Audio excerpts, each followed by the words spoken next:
गुरोर्मूर्ति पूजामूलं गुरोर्पदं मंत्रमूलं गुरोर्वाक्यं मोक्षमूलं गुरोः कृपा।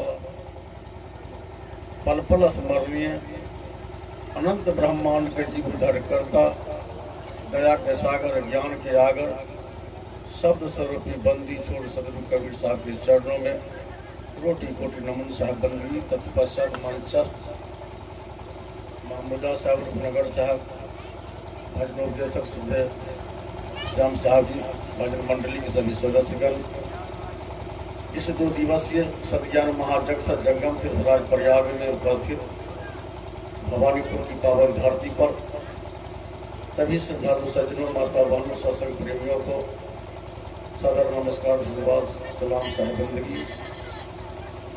और जिनके द्वारा यह कार्यक्रम चल रहा है, 2 दिवसीय जो कार्यक्रम कैलू साहब की पावन स्मृति में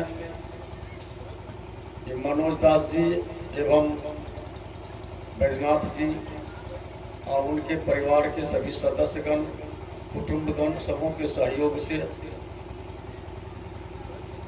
यह बहुत बड़ा सद्ज्ञान महायज्ञ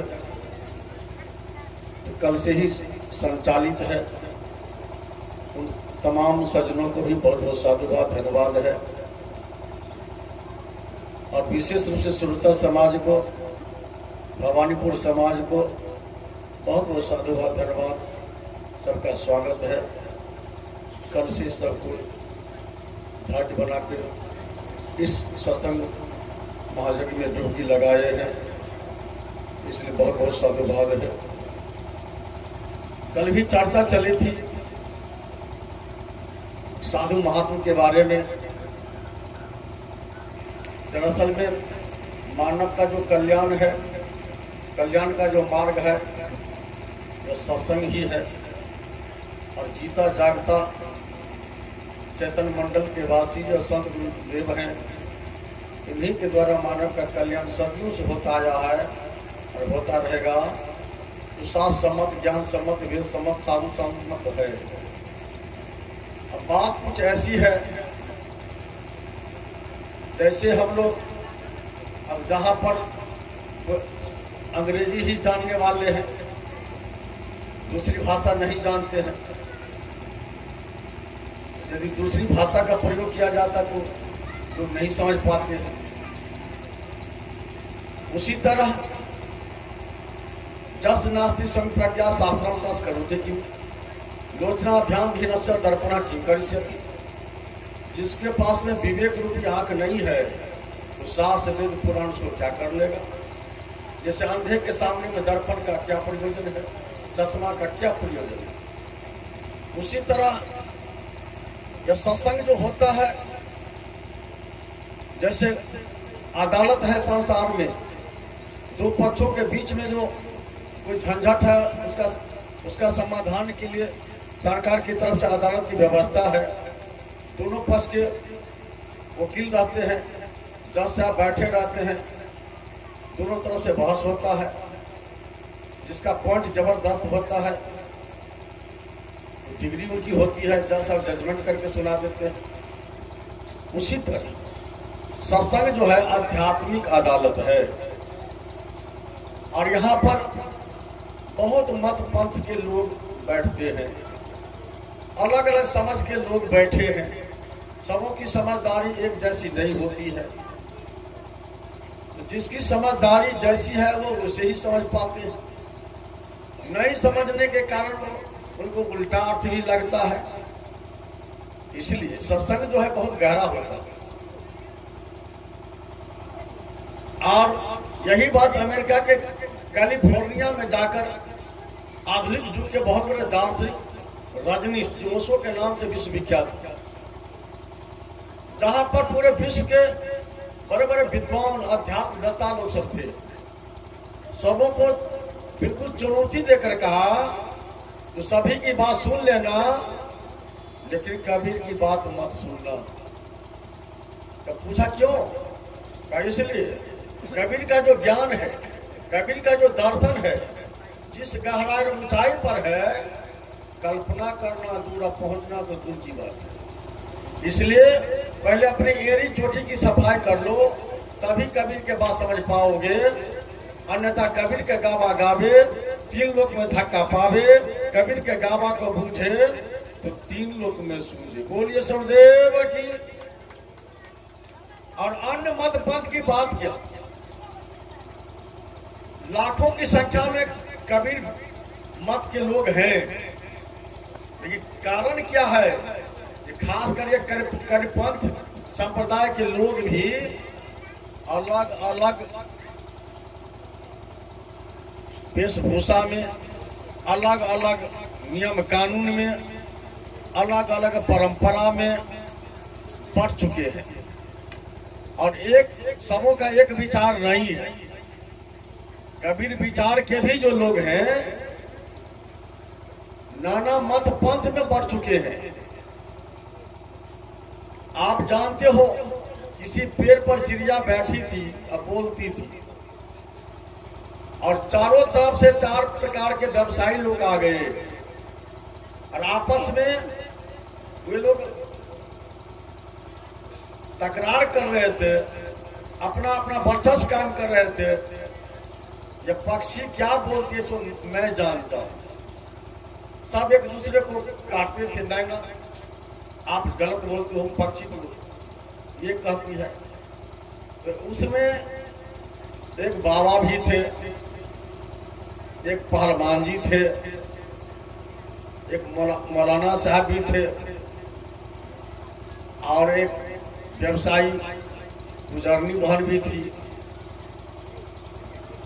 अब आपस में कहते बोलिए जो पक्षी क्या बोल रही है, चिड़िया क्या बोलती है।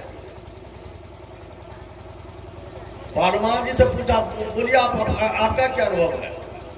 पहलवान जी का ये दंड बैठ की कसरत बोलती है।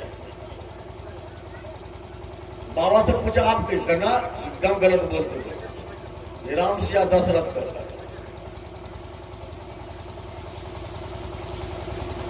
गुजरनी बात से पूछा, ना आप दोनों जो गलत अनुमान कर लगे, लहसुन प्याज अदरक बोलते। मौलाना साहब से पूछा आपका क्या अनुभव है? आपका तीनों का गलत है, राम रहम कुदरत करता है। अब पक्षी क्या बोलती है खग भाषा के विद्वान वही जानेंगे, लेकिन ये सब अनुमान कर रहे थे। उसी तरह दूसरा उदाहरण, एक हाथी को 7 अंधा व्यक्ति पकड़ा, अलग अलग अंग। एक आंख वाला बारी बारी से पूछा, जो पैर को पकड़ा था कि हाथी कैसा है? कहा हाथी तो लगता है खंभा की तरह है। कान को पकड़ा था, पूछा हाथी कैसा है? लगता है हाथी तो पंखा की तरह है। जो पूंछ को पकड़ा तो हाथी कैसा है? तो हाथी तो झाड़ू की तरह है। ये 7 अंधा अपना मन से तो सच कह रहा था, लेकिन आंख वाले के सामने तो बिल्कुल गलत था, जो अनुमान कर रहा था, अनुमानित बात बोल रहा था। उसी तरह जितना भी मत पंथ संप्रदाय है, सब अनुमान की गाड़ी पर बैठा हुआ है। एक और उदाहरण कभी आप लोगों को सुनाए होंगे, एक जो नीचे की क्लास में एक कहानी है। एक विशाल पेड़ के नीचे में एक खरगोश सोया हुआ था। बड़ी जोर से आवाज हुई, धम की आवाज हुई। सोया हुआ था ना, एक बार ही भागना शुरू किया और उनको मन में हुआ जो आसमान टूट के गिर गए। बड़ी तेजी से भागे जा रहा था तो रास्ते में एक लोमड़ी मिली। लोमड़ी पूछती है, ये खरगोश भाई इतनी तेजी में कहाँ भागे जा रहे हो? का मत पूछो, जल्दी भागो, तुम भी भागो। क्या कुछ तो कहिए। काम अरे आसमान गिर रहा है, भागो ना जल्दी। वो भी डर के मारे भागने लगे, पीछे पड़ गए। आगे बढ़ा, एक भालू मिला। भालू पूछते हैं लोमड़ी बहन, तुम दोनों कहाँ भागे जा रही हो? का मत पूछो भालू भैया, जल्दी भागो जल्दी। का बात क्या है? कहते टाइम नहीं है बात आने का, आसमान गिरता, भागो ना जल्दी। भालू भी डर से पीछा पड़ गया। तीनों जब आगे बढ़ा तो फिर एक हाथी मिला। हाथी पूछते रे भालू भाई, इतना तेजी में तू सब कहाँ जा रहा है? कहीं तो सब है कि कोई प्रयोजन है, क्या है? तो मत पूछो हाथी भैया, बड़ी मुसीबत टूट के गिर गई, भागिए जल्दी न तो जान नहीं बचेगी। कुछ बता ना संक्षेप में, कि आसमान गिर रहा है, अब इसे जुल्मत मत क्या होगी। अब हाथी को भी डर प्रवेश कर गया। विशाल का हाथी जो नहीं भाग पाता था तो भी तेजी से भाग रहा था। कि चारों भागते भागते जंगल के एक छोर से दूसरे छोर पर जो गया तो जंगल का राजा वहां पर शेर बैठा हुआ था। शेर पूछता है हाथी, तुम चारों कहां भागे जा रहे हो? हजूर मत पूछे, भागिए जल्दी आप भी। खबरदार, हम अपना राजपाट छोड़ के भाग जाएंगे? क्या बात है? आसमान गिर रहा है। आसमान गिरने की बात होती है? कौन कहा? कहां पर देखा है? तो हम तो नहीं देखे हैं, ये भालू बताया। भालू से पूछा कि आसमान कहां पर गिरा है? तो हम देखे नहीं है, ये लोमड़ी भन हमको बताया। लोमड़ी से पूछा, हाँ लोमड़ी, आसमान कहां पर गिरा है? तो हम तो नहीं देखे। पगली नहीं देखी है तो क्यों भागी जा रही हो? तो हमको ये खरगोश बताया। खरगोश से पूछा रहे आसमान कहां पर गिरा है? तो चलिए हजूर दिखा देते।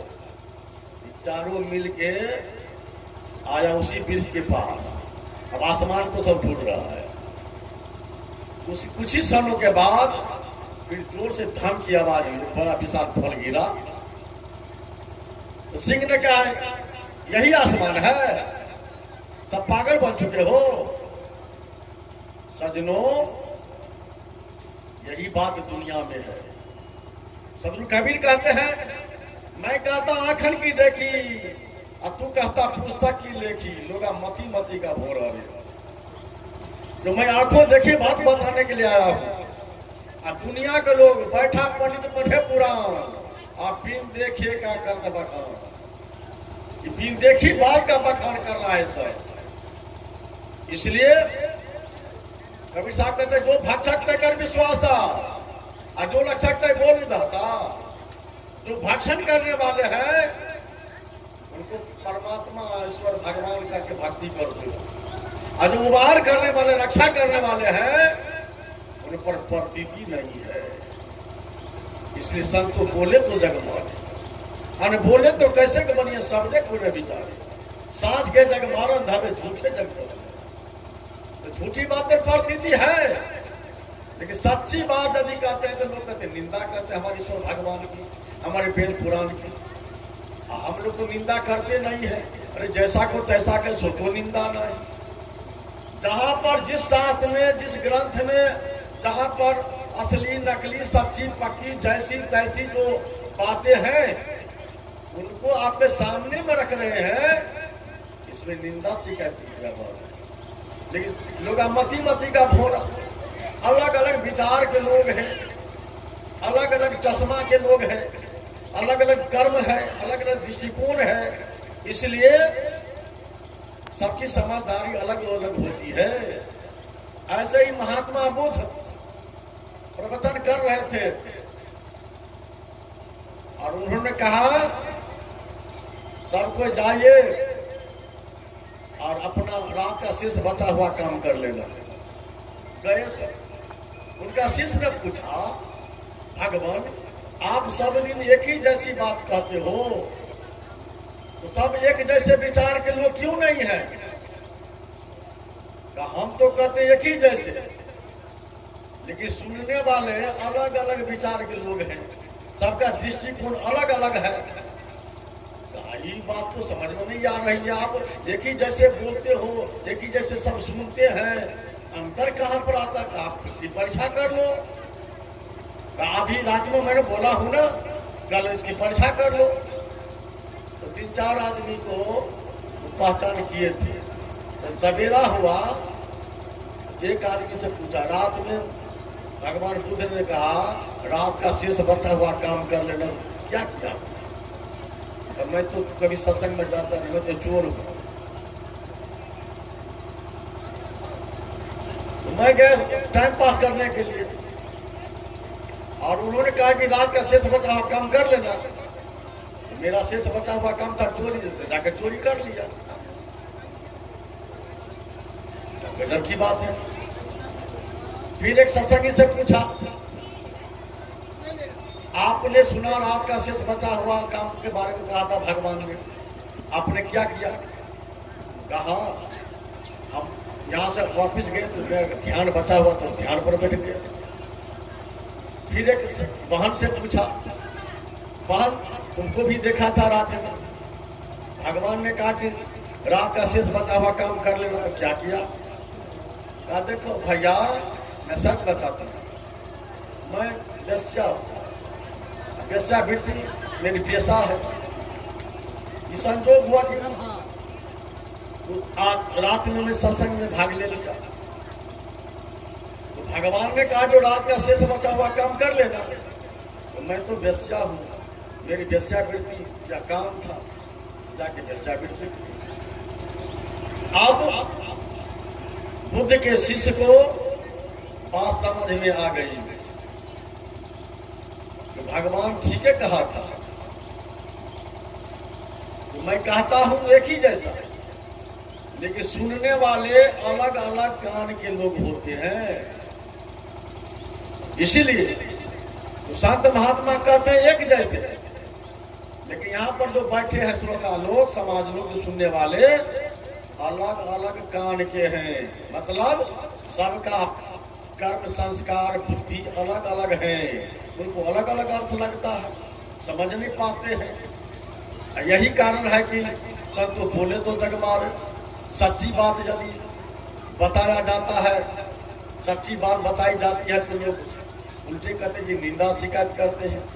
आप अभी देखिए जो प्रसंग चला है, इसी प्रसंग में संत कबीर ने कहा जो साहेब साहेब सबको कहे मुझे अंदेशा और साहेब से परिचय में बैठोगे बैठा। पूरे संसार के लोग साहब साहब भगवान ईश्वर परमात्मा अल्लाह रब रट लगा रखा है, लेकिन परिचय नहीं है इस शब्द का अर्थ क्या होता है। इसलिए विचार करो उद्धारकर्ता कौन है, किनका भजन किया जाए, मालिक कौन है। यदि आप ब्रह्म पुराण पढ़िएगा तो ब्रह्म पुराण कहता है कि विश्व का मालिक ब्रह्मा जी है। विष्णु पुराण पढ़िएगा, वह विष्णु पुराण का कथन है जो विष्णु जी सबके मूल हैं। शिव पुराण पढ़िए तो कहेगा सबके मूल शिव जी हैं। और देवी पुराण पढ़िएगा, देवी भागवत महापुराण सबका मूल देवी जी को बतलाते हैं, देवी शक्ति को बताते हैं। तो अलग अलग सारे शास्त्र एक मत में नहीं है। अब वेद का जब चिंतन मंथन किया गया, वेद से पूछा गया तो वेद में लिखा था नियति नियति, यानी परमात्मा कौन है, मालिक कौन है ब्रह्मांड का, मुझे जानकारी नहीं है।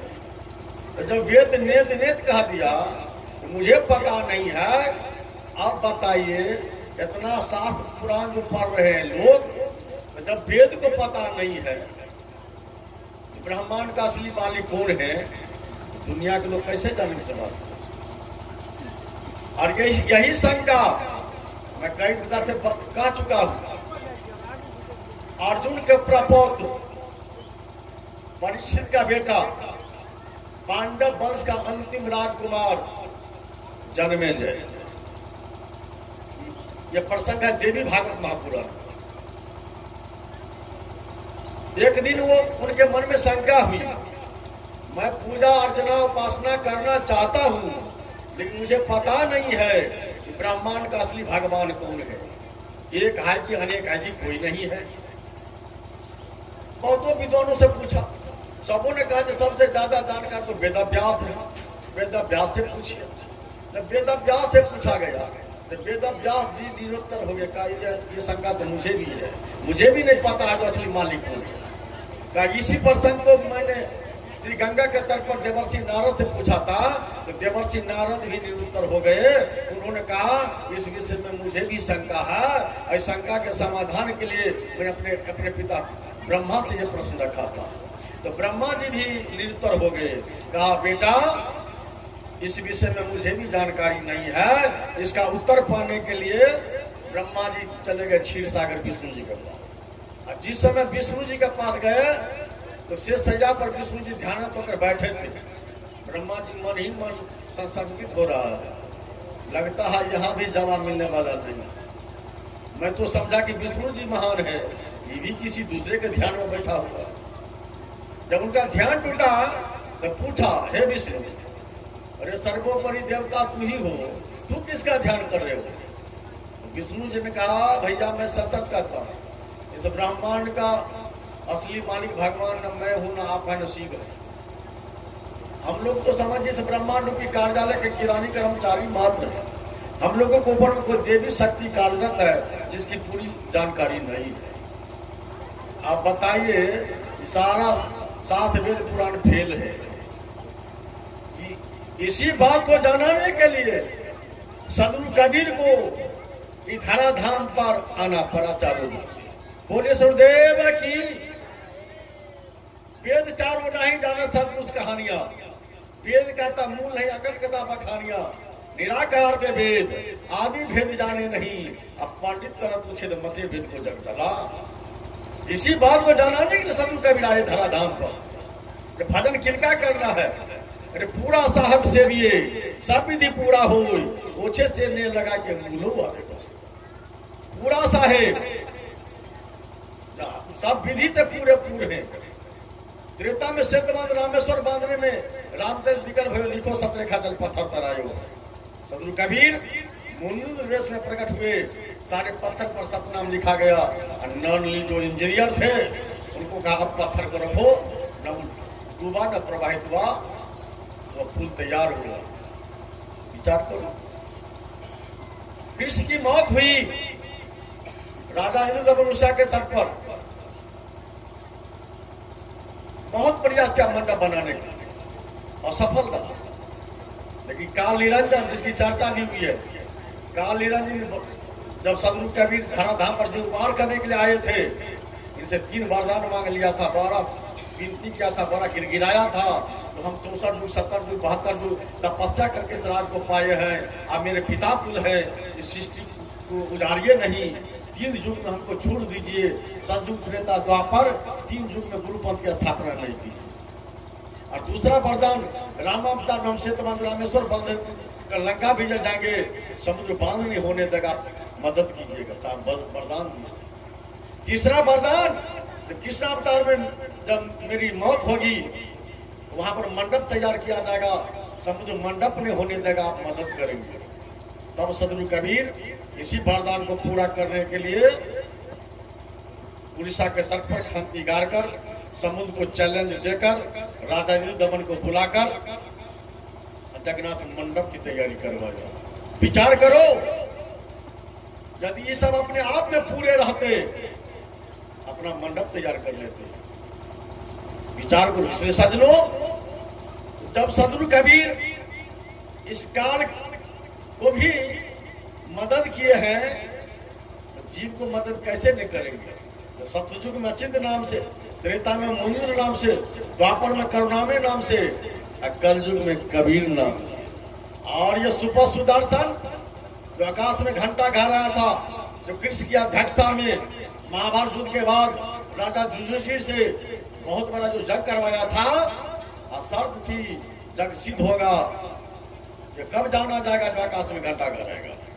लेकिन सारे देश के संत महात्मा ऋषि महर्षि ब्राह्मण सन्यासी त्यागी वैरागी सारे लोग भोजन किया, आकाश में घंटा ने घर आया, हाहाकार मचा। अंत में श्री कृष्ण की शरणागत गए, सब कोई बोले अब घंटा कब घर आएगा। एक भी साधु भोजन नहीं किया। इतने लोग कहीं तो भेषधारी थे, ऊपर से भीतर से कोई नहीं। साधु वही पक्का होते हैं जो पूर्व जन्म के मनुष्य के संस्कार लेकर पैदा होते हैं। इसलिए चले जाओ काशी नगरी में, जोगनिया के घर में एक महान सदगुरु कबीर का भक्त पैदा लिया है। उसका नाम सफल सुदर्शन है।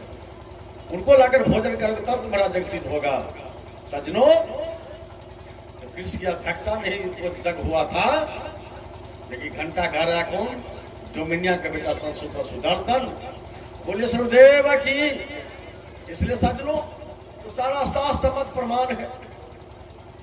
अभी जो प्रसंग आपने श्याम जी से सुना राजा चंद्र विजय रानी इंद्रमती के बारे में सुना ना, जब सदगुरु से उनको दीक्षा मिली, राजा तो सीधा सपाटा थे, उनको भक्ति में मन नहीं लगा था। लेकिन इंद्रमती सच्ची पक्की थी, भक्ति का संस्कार जागरण था। जब सदगुरु उनको पूरी तरह चेतावनी दे देते, काल नगरी का पूरा इतिहास बताया था, कह दिया था जो काल आएगा तक तक बनकर डसेगा, हमारा भेष में आएगा, सारा भेद बताया था। बिरहुली मंत्र उनको कान में बताया था, जब तुमको काल तक तक डंक मारे तो बिरहुली या शब्द याद कर लेना। लेकिन वो भूल गई विष के तेज में। लेकिन फिर सुरता आई, सदगुरु दयावान हुए, मेहरबान हुए। और जब इंद्रमती पुकार करके दौड़ू दौड़ू हो साहेब, काल मोरा घेरल हो, सदगुरु का प्रकट हुए, कान में बिरहुली शब्द दिया, विष निर्विष हुआ। तब रानी इंद्रमती की हंसा को लेकर सतलोक ले गई। और वहां पर जब अर्जी लगाई तो साहब कहते हैं अब तो तू सतलोक आ गई हो ना, तुमको देश से क्या रिश्ता है? इंद्रमती कहते हैं सतगुरु, जब मैं भवसागर में थी, कहीं भी जब मैं सत्संग में जाती थी, मेरे पतिदेव राजा मुझ पर कभी शंका नहीं करते थे और कभी मना ही नहीं देते थे, इसलिए दया करो सदगुरु। तब साहब कहते ठीक है रानी, तू चिंता मत कर, मैं तुम्हारे पति को लेने के लिए चलता हूँ। अब तब तक 4 जमदूत उसको पकड़ खदेड़ रहा था। सदगुरु नजदीक में आ गए, लेकिन याद करते जब इसको कुछ याद आएगा साधु तब ना।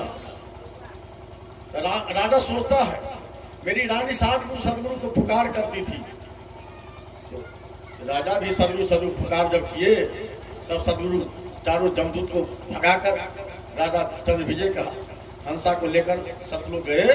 और वहां पर अभी सुना ना, हंसा को 16 भार, यानी एक सूर्य में देखो कितना प्रकाश है, 16 सूर्य के प्रकाश के बराबर सतलोक में एक हंसा की ज्योति होती है। ऐसा क्यों होता है? ऐसा इसलिए होता है कि सतपुरुष के जब एक रूप में जो प्रकाश है तो लाखों सूर्य चंद्रमा फीका पड़ जाता है। आप देखिए, हम लोग प्रकाश से ही देखते हैं, आँख की एक क्षमता होती है। जिस समय हम लोग रोड पर चलते हैं, मोटरसाइकिल से चलते हैं, और जब उधर से ट्रक या बस आने लगता है, ये इधर की रोशनी बिल्कुल बंद हो जाती है, बंद माने बुताने जाती है। तो तेज प्रकाश में इसकी रोशनी धीमी पड़ जाती है। जैसे आप दीपक जलाते हो, लाइट जला दो, दीपक का प्रकाश कोई काम नहीं आएगा।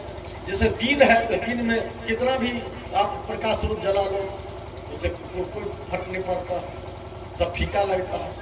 तो आँख रोशनी से देखते भी हैं, ज्यादा रोशनी से नहीं भी देखते। यदि आप साइकिल से जा रहे हो, उधर तो मोटरसाइकिल वाला आ रहा है, तो मोटरसाइकिल वाला को आप नहीं देखोगे, उसके प्रकाश में साइकिल का जो प्रकाश है, आपका जो टॉर्च की प्रकाश है, तो धूमिल पड़ जाता है। और जब मोटरसाइकिल पर जाते हैं तो जब बड़ी गाड़ी आती रहती है, उसके सामने में उसको हम लोग पहचान नहीं पाते, क्योंकि ज्यादा प्रकाश हो जाता है। ज्यादा प्रकाश में फिर इधर दृष्टि कमजोर पड़ जाती है। तो कहने का भाव है, जहां पर सतलोक में सतपुरुष के एक रूम के सामने लाखों करोड़ों सूर्य चंद्रमा का प्रकाश फीका पड़ता है, इसलिए वहां पर जो हंसा रहेंगे उसमें भी तो प्रकाश तेज होना चाहिए।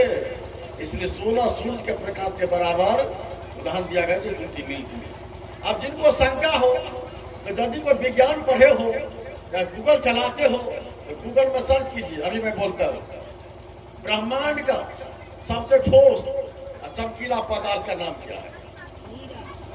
खोजिए अपने मोबाइल में गूगल पर, उसका नाम है क्वारस। क्वारस की जो क्षमता है, क्वारस ब्रह्मांड का सबसे चमकीला ठोस पदार्थ है, जिसमें लाखों नहीं करोड़ों, उससे भी खरबों अरबों सूर्य का प्रकाश फीका पड़ जाता है। यदि करोड़ों सूर्य चंद्रमा एक तरफ हो जाए पारस के सामने में वो फीका पड़ जाता है। यानी सैकड़ों लाखों सूर्य के बराबर उसका भोजन है पारस का। वैज्ञानिक लोग शोध किया है, खोज किया है कि पारस पिंड का। अब बताइए, हम लोगों को भी शंका होती थी अनुराग सागर पर, इतना प्रकाश है, यहाँ कहाँ प्रकाश आ रहा है? बताइए, इतनी दूरी पर है। कितनी दूरी? 16 संख 18 कोटि सहस्त्र 60 लाख 10 60 योजन मृत्यु लोक से कहिए अक्षय लोक कहा सुने। अब एक तारा है आकाश में जिसका प्रकाश आने में लाखों वर्ष लगता है पृथ्वी पर। विचार कीजिए। और जबकि आप जानते हो जब प्रकाश की गति कितनी तेज होती है, 1 सेकंड में 3 लाख किलोमीटर।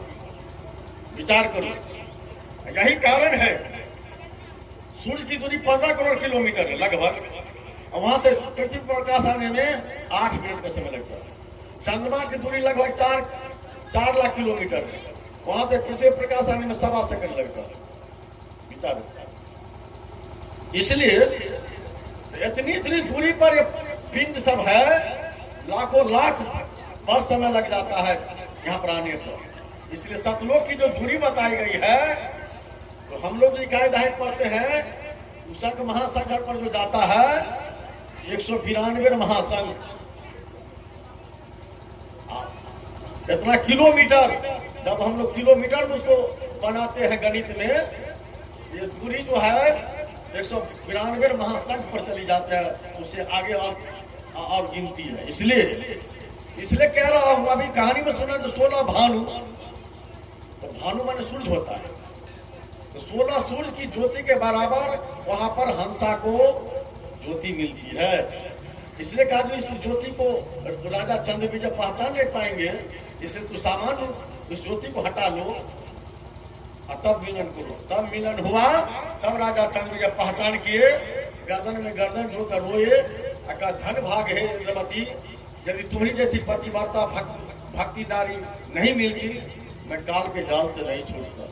धन्य हो बोलिए सूर्यदेव की। इसी तरह सुपर सुदर्शन भक्ति के प्रताप से अपने माता पिता को भी काल के जाल से छुड़ाए। इसलिए कुलवा में कोई सयानी, कोई भजन भक्ति करने वाले होते हैं, जो अपने भजन भक्ति के प्रताप से अपने भी भवसागर से पार जाते हैं, और जो भक्ति करने वाले नहीं है अपने माता पिता या पति, उनके लिए भी सदगुरु से अर्जी लगाते हैं, जो प्रमाण में आया है।